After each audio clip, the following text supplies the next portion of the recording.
దయచేసి అమ్మగారు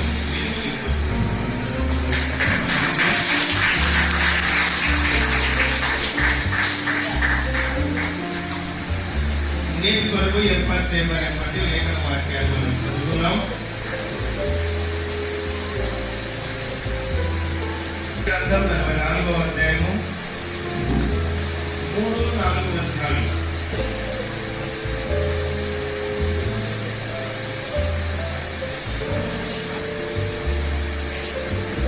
మన మధ్యలోటువంటి మన ముందుకు వచ్చి దేవుని శ్రేష్టమైనటువంటి పరిశుద్ధ లేఖనంలోని యెషయా గ్రంథం 44వ అధ్యాయము 3-4 వచనాలు వారు లేచి చక్కగా చదవాలని ప్రభుత్వం చేస్తూ ప్రేమగా వారిని ఆహ్వానిస్తున్నాం.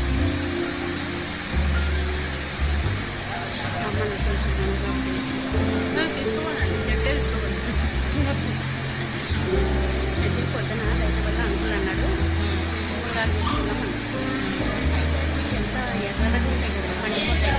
నేను అన్నా వద్దలకి చేసి కడుగులో చెప్పుకుందాం అప్పుడు కొట్టేస్తే మంచి చిగురు వచ్చింది.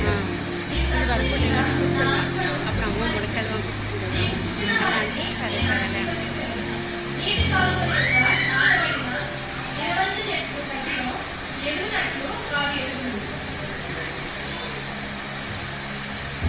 దేవుని శ్రేష్టమైనటువంటి పరిశుద్ధ లేఖనంలోని ఒక అంశాన్ని మనం ఏర్పాటు చేసుకొని దేవుని యొక్క వాక్యాన్ని మాట్లాడదాం. ఈ లేఖనంలో యెషయా గ్రంథం 44వ అధ్యాయం 3-4 వచనాల్లో ఇక్కడ ఒక మాట రాయబడింది. నీ సంతతి మీద నా ఆత్మలో కుమరించదను, నీకు పుట్టిన వారిని నేను ఆశీర్వదించదను. నీటి కాలువల యొద్ద నాటబడిన విలువంతి చెట్టు గడ్డిలో ఎదుగునట్లు వారు ఎదుగుదురు. ఇంగ్లీష్ లో గ్రోత్, GROWTH, గ్రోత్ అనేటువంటి అంశం మీద అలాగనే కీర్తనలో 127వ కీర్తన 3వ వచనంలో ఒక మాట రాయబడింది. 127వ కీర్తన 3వ వచనంలో కుమారులు యెహోవా అనుగ్రహించు స్వాస్థ్యము, గర్భఫలము ఆయన ఇచ్చే బహుమానము. అనుగ్రహం గురించి కూడా మనం స్పష్టంగా నేర్చుకోవాలి. ఆయన అనుగ్రహము ఇలాంటిది. దేవుని యొక్క అనుగ్రహం ఉంటేనే గ్రోత్, పిల్లలు ఎదుగుతారు. గ్రోత్ అంటే ఎదుగుతా లేక ఫలించుట అనేటువంటి ఈ విషయాలను మనం నేర్చుకుంటూ ఈ కార్యక్రమాన్ని మన ముందుకు కొనసాగిద్దాం. చిన్న ప్రార్థన చేసుకుందాం.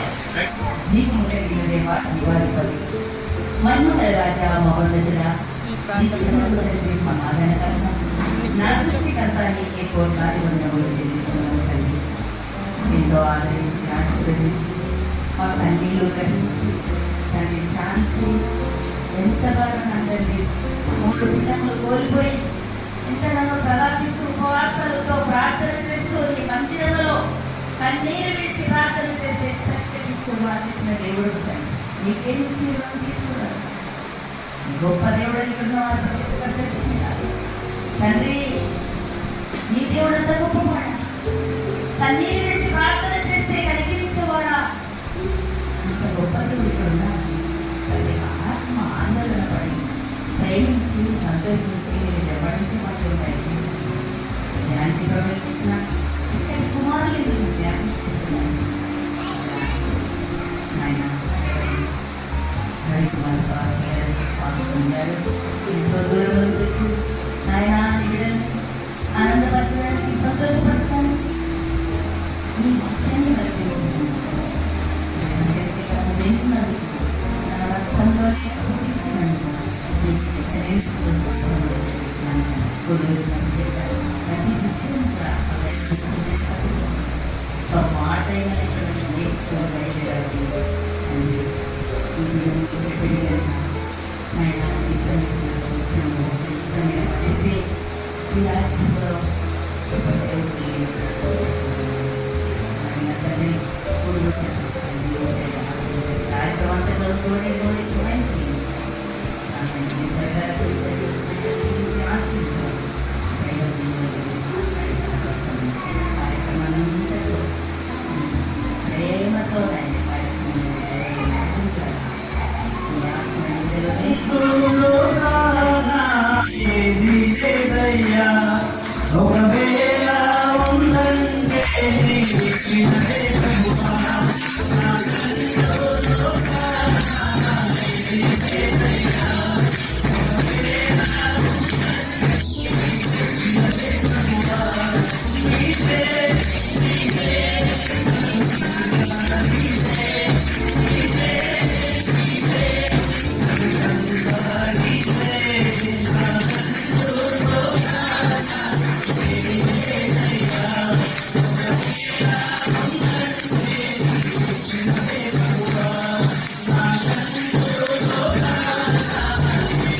అందరికంటే ఎక్కువగా మా అక్క అక్కని అంతర్వాక్యం చూపించినట్టు కాబట్టి మా అక్కని పరిస్థితిగా మా అక్క నేతలనే కాబట్టి మంచి భాష మీకు వచ్చినట్టు కూడా నేర్చుకోవాలా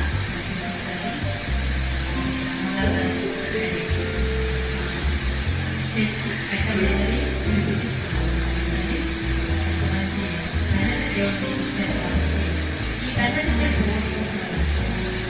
ఎప్పుడైనా దేవుని సన్నిధికి వచ్చిన దేవుని స్థించాలని సంపదలు ఆయన సన్నిధిలో ఉన్నాయి కాబట్టి మనం ఎప్పటికప్పుడు దేవుని మనము ఆనందపరచాలి. ఆయన ఆత్మ కనుక ఆత్మతో సత్యం కనుక మనం ఆరాధించినప్పుడు దేవుడు మనము ఆశీర్వదించగలుగుతాడు. మాత్రమే పాడతాడు అందరూ కూడా సమయం రావాలి అందరూ పాడాలి కాబట్టి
తన ప్రణాళికలను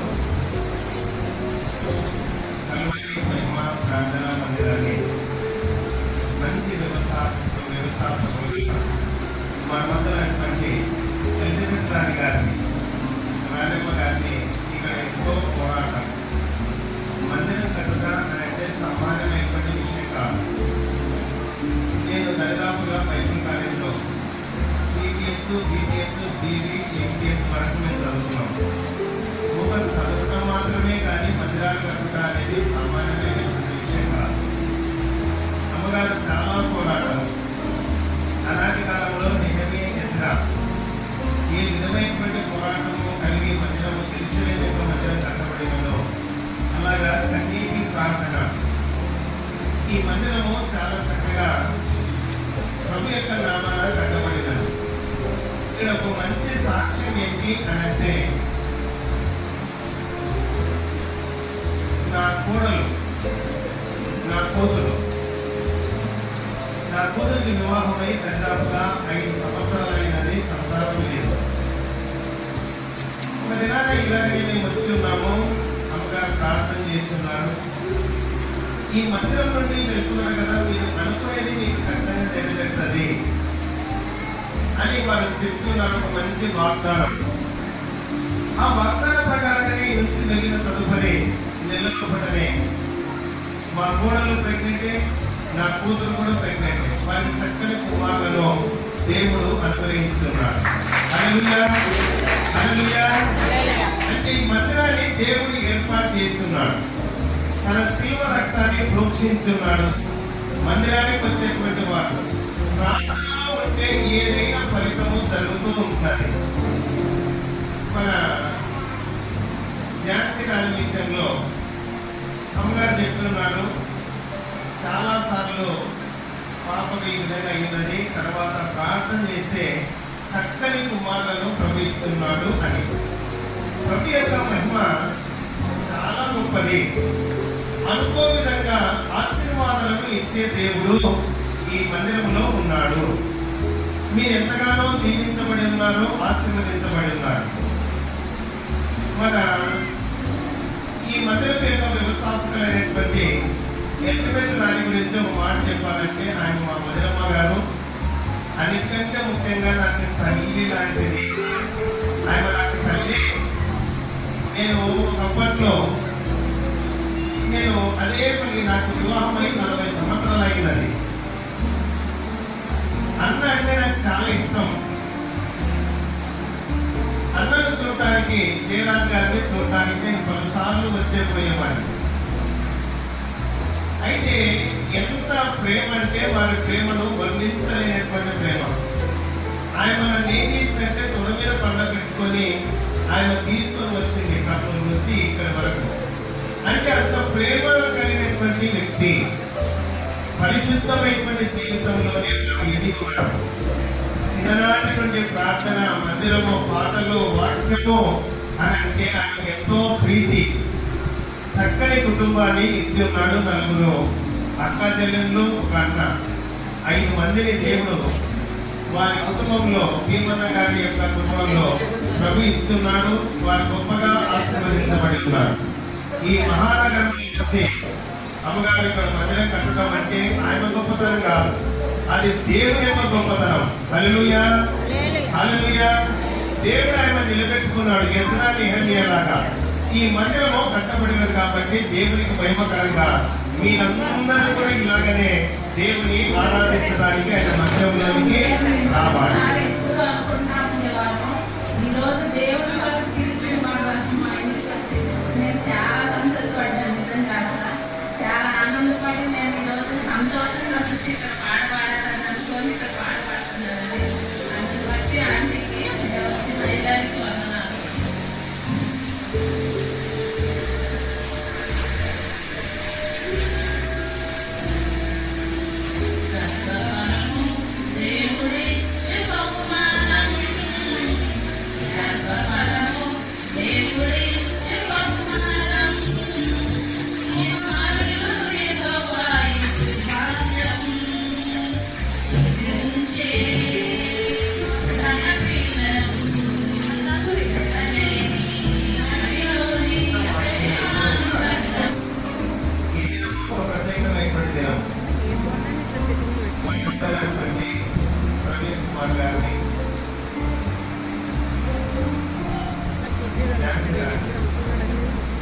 దేవుడు కష్టపరిచి ఇద్దరు కుమారులను ఇచ్చున్నాడు.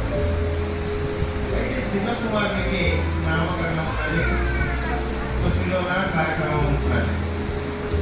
అయితే వాక్యాన్ని మనం వినాలి, తల్లిదండ్రులు వినాలి, ఇక్కడ ఉన్నటువంటి వాళ్ళందరూ కూడా దేవుని యొక్క వాక్యాన్ని మనం బాగా వినాలి. మన దేవుడు చాలా గొప్పవాడు. ఆఫ్రికాకి ఏం చేసినాడంటే బంగారు గనులను ఇచ్చున్నాడు. అవునా కదా? ఆఫ్రికా దేశానికి బంగారు గనులను ఇచ్చున్నాడు. అయితే గల్ఫ్ అనేటువంటి ప్రాంతానికి పెట్రోల్ గనులను ఇచ్చున్నాడు. గల్ఫ్ అనేటువంటి ప్రాంతానికి పెట్రోల్ గనులను ఇచ్చున్నాడు. అమెరికాకు ధనాన్ని, జ్ఞానాన్ని దేవునిచ్చి వారిని దీవించున్నాడు. అయితే భారతదేశానికి ఆయన ఏమి ఇచ్చున్నాడంటే జనాభాను ఇచ్చున్నాడు. జనాభానిచ్చి ఆయన దీవించున్నాడు. మనమందరము సంతాన అభివృద్ధిలోన దినదినానికి మనం ఎదుగుతూ ఉండాలి. మనము దేవుని మహిమపరిచే వారిగా మనం ఉండాలి. పిల్లరా, కొంతమంది జన్మ ద్వారా కొన్ని ఆశీర్వాదాలు మనం చూస్తూ ఉంటున్నాం. కొలంబస్ జన్మించడం ద్వారా అమెరికాలో ఆయన కనుగొన్నాడు. కొలంబస్ జన్మించడం ద్వారా అమెరికాను ఆయన కనుగొన్నాడు. నీల్ ఆర్మ్స్ట్రాంగ్ జన్మించడం ద్వారా ఆయన చంద్రమండలానికే వెళ్ళి వచ్చున్నాడు. నీల్ ఆర్మ్స్ట్రాంగ్ జన్మించడం ద్వారా చంద్రమండలానికి వెళ్ళి ఉన్నాడు. అలాగే థామస్ ఆల్వా ఎడిసన్ ఆయన జన్మించడం ద్వారా విద్యుత్ శక్తిని కనుగొన్నాడు. ఈ లైట్స్ అంతా కూడా థామస్ ఆల్వా ఎడిసన్ జన్మించడం ద్వారా విద్యుత్ శక్తిని కనుగొన్నాడు. ఇలాగా మనం గమనించుకుంటూ వస్తే మహాత్మా గాంధీ జన్మించడం ద్వారా మన దేశానికి స్వాతంత్రం వచ్చినది. బిఆర్ అంబేద్కర్ గారు జన్మించడం ద్వారా రాజ్యాంగ చట్టంలో ఏర్పడినాయి. ఇలాగా ఎందరో వారి యొక్క జీవితాలను మనం గమనిస్తే వారు ఏదో ఒకటి సాధించి మంచి పేరును కలిగి ఉన్నారు. బైబిల్ గ్రంథంలో మనం గమనిస్తే ఎనోషు జన్మ ద్వారా ప్రార్థన ప్రారంభమైనది. ఎనోషు జన్మ ద్వారా ప్రార్థన ప్రారంభమైనది. మన ప్రభువైన యేసుక్రీస్తు వారి యొక్క జన్మ ద్వారా ఈ లోకానికే ఏమొచ్చింది? రక్షణ వచ్చింది. హల్లెలూయా, హల్లెలూయా. వింటున్నారమ్మా? అందరూ వింటున్నారా?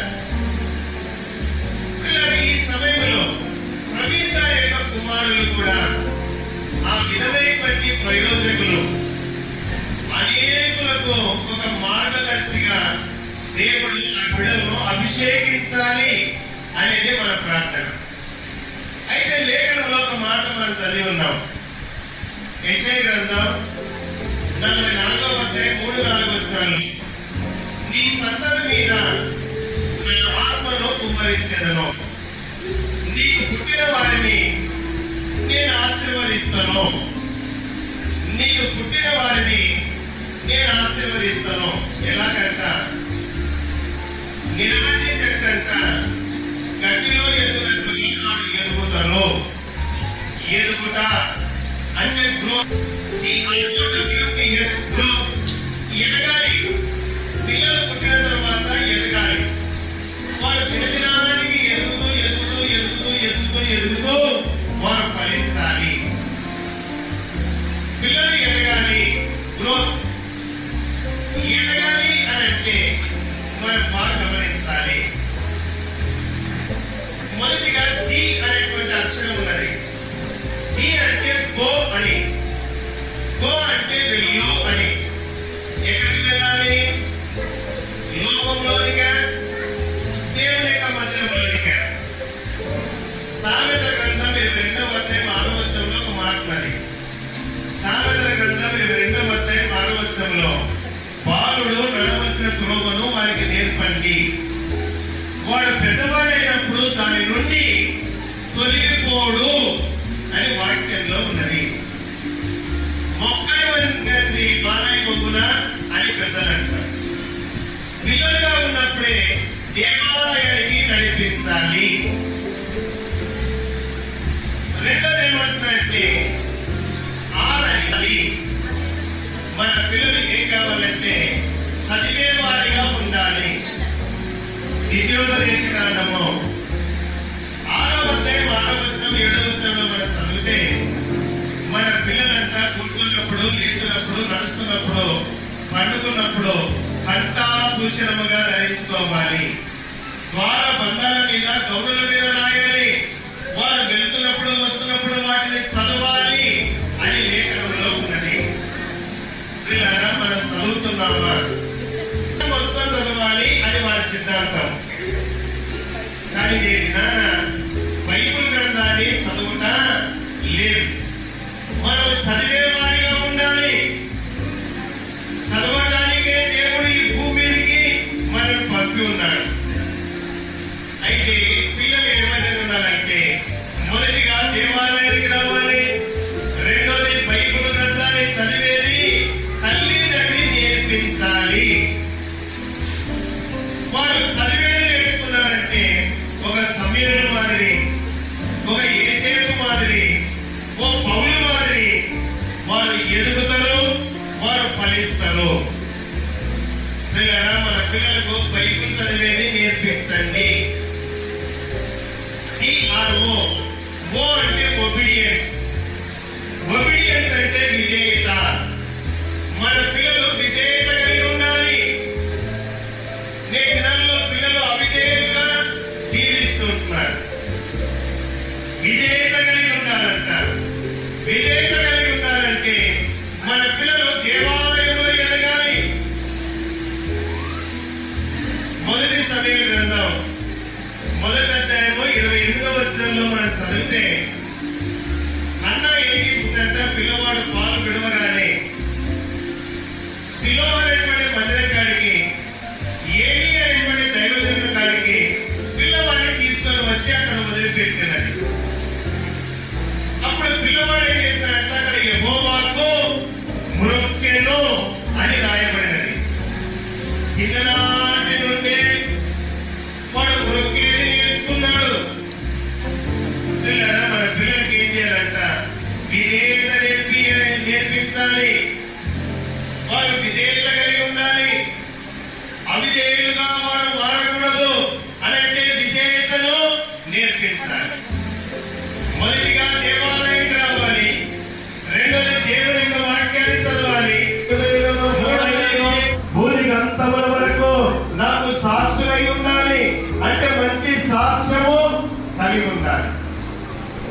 మన పిల్లలకు సాక నా ఆత్మను కుమ్మరిస్తా, నీకు పుట్టిన వారిని నేను ఆశీర్వదిస్తున్నా. నీటి కాలువల యొక్క నాటబడిన నిరవంధి చెట్టు గడ్డిలో ఎదుగునట్లుగా వారు ఎదగాలి, వారు దినదినానికి ఎదగాలి. మనం ఎందరి గురించో నేర్చుకుంటున్నాం. కొలంబస్ జన్మించడం ద్వారా అమెరికాను కనుగొన్నాడు. నీల్ ఆర్మస్ట్రాంగ్ జన్మించడం ద్వారా చంద్రమండలానికి వెళ్ళి ఉన్నాడు. థామస్ ఆల్వా ఎడిసన్ జన్మించడం ద్వారా విద్యుత్ శక్తిని కనుగొన్నాడు. మహాత్మా గాంధీ జన్మించడం ద్వారా దేశానికి స్వాతంత్రం వచ్చినది. అలా బిఆర్ అంబేద్కర్ జన్మించడం ద్వారా రాజ్యాంగ చట్టము రాయబడినది. ఇలా వారి గురించి వీరి గురించి కాకుండా మన పిల్లలే అంత ప్రయోజకులు కావాలంటే గ్రోత్, వారు ఎదగాలి. మొదటిగా దేవాలయానికి రావాలి, రెండోది దేవుని యొక్క వాక్యం చదవాలి, మూడోది విధేయత కలిగి ఉండాలి, నాలుగోది విట్నెస్ సాక్ష్యం కలిగి ఉండాలి. GROWT అని అంటే ట్రూత్ అని. ట్రూత్ అంటే సత్యము. మన పిల్లల నోట్లో ఏముండాలంటే సత్యం ఉండాలి.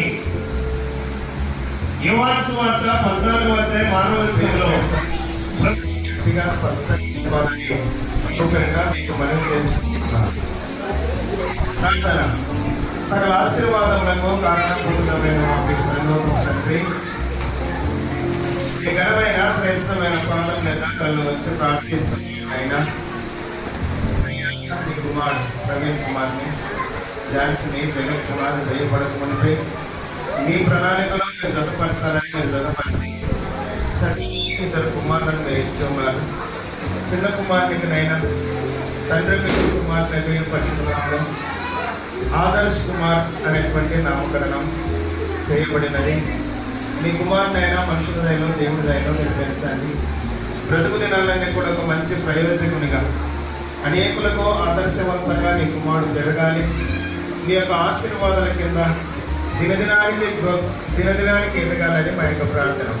ఆ విధంగా మీరు బ్లెస్ చేయమని మా ప్రభువుని ప్రియ కుమారుడు యేసుక్రీస్తు నామంలో ప్రార్థిస్తున్నాము తండ్రి.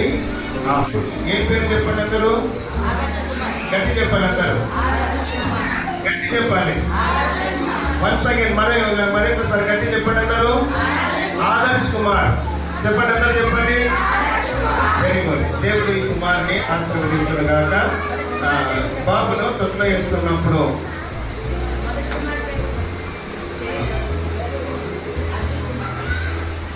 మొదటి కుమారుని పేరు అద్విత్ కుమార్.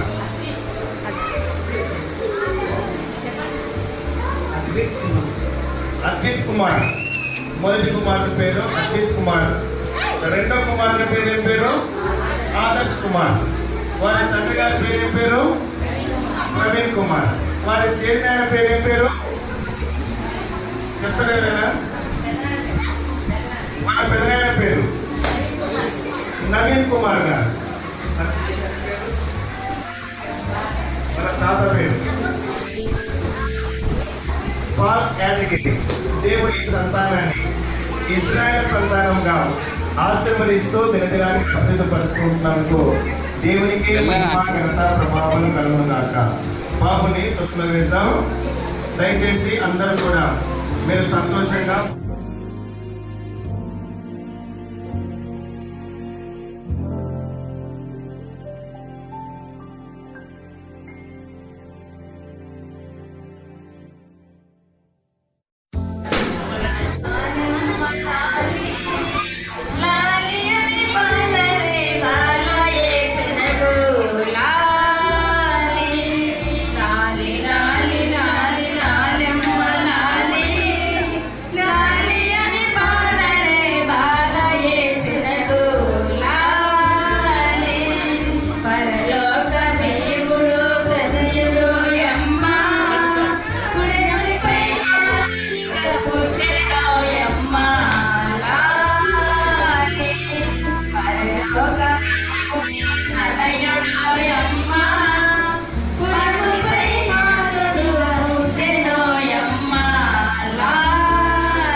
లాలమ్మ లాలే లాలే అని పాడరే బాలయేసునకు లాలే.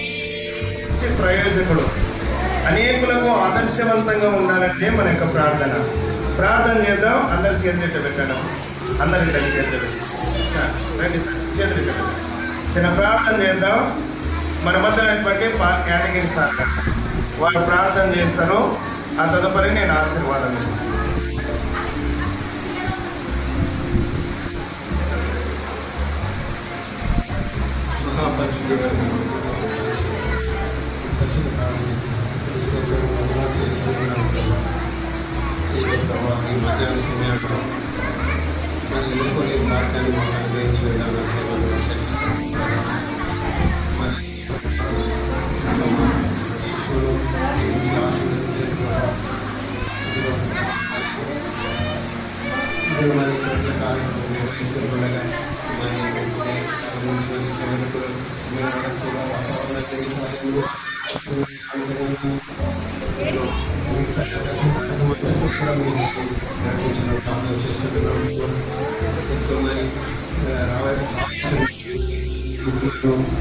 అందరినీ కూడా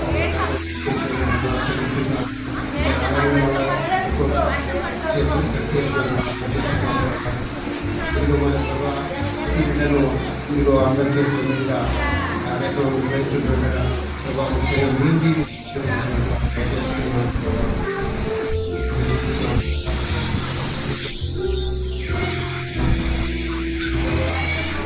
కార్యక్రమాలు ఈ రెండు నడిపించమని ముఖ్యంగా వచ్చిన వారందరినీ కూడా మీ సహాయం ఉంచుకోమని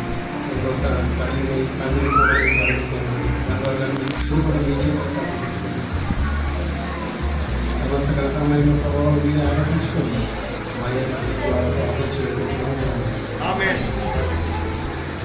తండ్రి కుమార్తె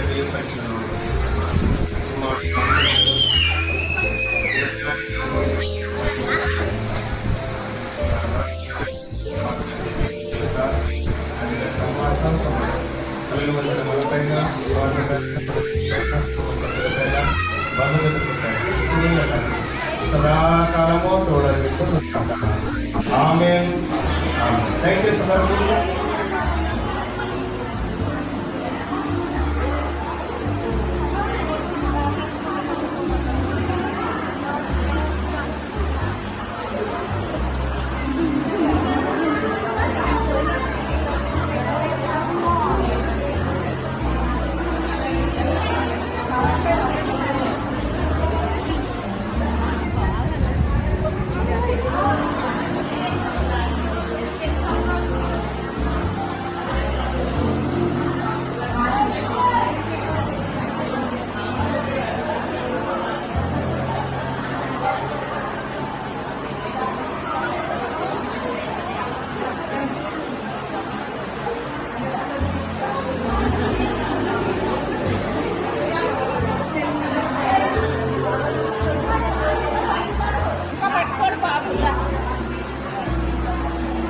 Iya.